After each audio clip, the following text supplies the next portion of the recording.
Hello everyone, welcome back to another Minecraft update video, and my friends, we know the name of the next Minecraft drop. It's going to be called the Copper Age. Yesterday, Mojang were drumming up the hype cycle, revealing the name the Copper Age, reminding us of the things they've added. We've got new tools, storage, and of course the copper-golem. They also posted a big article that we're going to delve into in a moment. And also in this tweet, a teaser to remind us to check back today because this tweet was yesterday, right? You know how time works. We are getting a community challenge to get us geared up for the release. I could speculate on what this could be, but by the time you're watching the video, we'll know, so stick around.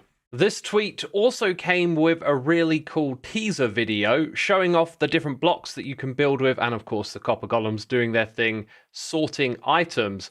The main takeaway for me though was the music. And I'm always quite cautious when it comes to new music and copyright on YouTube, so I won't be sharing it here. But to my ears, this track sounded really cool and would suit a record disc in my opinion. And although we're approaching the pre-release phase for this drop, remember with the last one, we got the Lava Chicken record disc with the release candidate. We actually got 2 new record discs in that Chase the Skies drop. Now, I don't think this is related to the community challenge that we're going to learn about today. My hunch is that this drop is going to come with a record disc, and of course, I will be covering that here on the channel when we find out about it. So if you like these Minecraft news videos and you want to cover the snapshots, pre-releases, and all of that stuff, make sure to subscribe to the channel. And if you want to hear these new record discs when they drop, I post them over on my second channel. Now, I did mention we would go into the article shared in this tweet. And I'll be frank with you, this article is mostly a fluff piece just reminding us of all the things that are in this update. This did, however, come with some great visuals. As a reminder, we got the copper golem, the copper chest, and copper statues. And there's some great screenshots here showing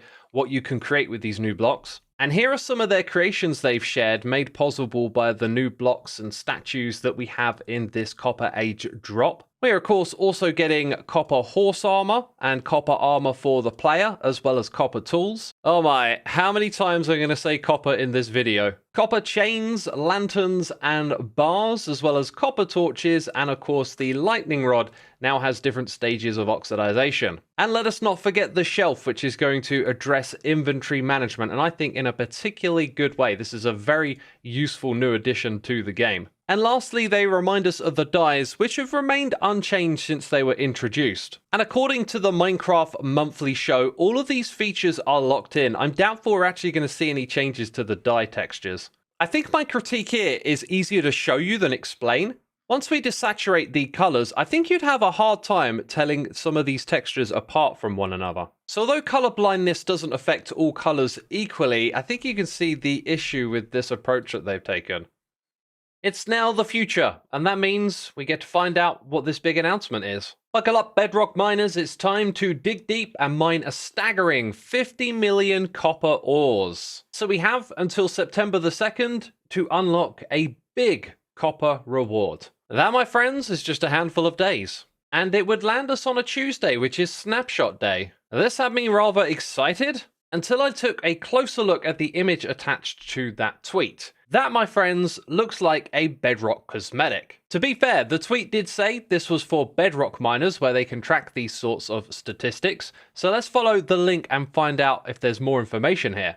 Looks like we have another image of the cosmetic here. And that's exactly what it is, as it says you'll get rewarded with the exclusive character creation item, the Copper Collector. So in Bedrock Edition of the game, you'll be able to slap this thing onto your head, which looks kind of goofy, but in a good way, if you know what I mean. I also want to make it super clear, they're talking about copper ore, which will probably work for regular and deep slate, and you have until this time of day to achieve that 50 million blocks mined. And it makes me a little sad that Java doesn't have these cosmetics and that we can't partake in the events too, but oh well. So after a lot of hype, a little bit of disappointment, I also don't think we should be reading into that September the 2nd date too much. The snapshot cycle has definitely wound down. We're going to have pre-releases and release candidates coming soon, I reckon. But I do think they're going to add a record disc somewhere close to the finish line. What do you think? Leave a comment down below. It'll be interesting to see how many you think we're going to get one. Okay then, that's everything. Thanks for watching the video. I guess I'll see you again on Tuesday. Bye-bye.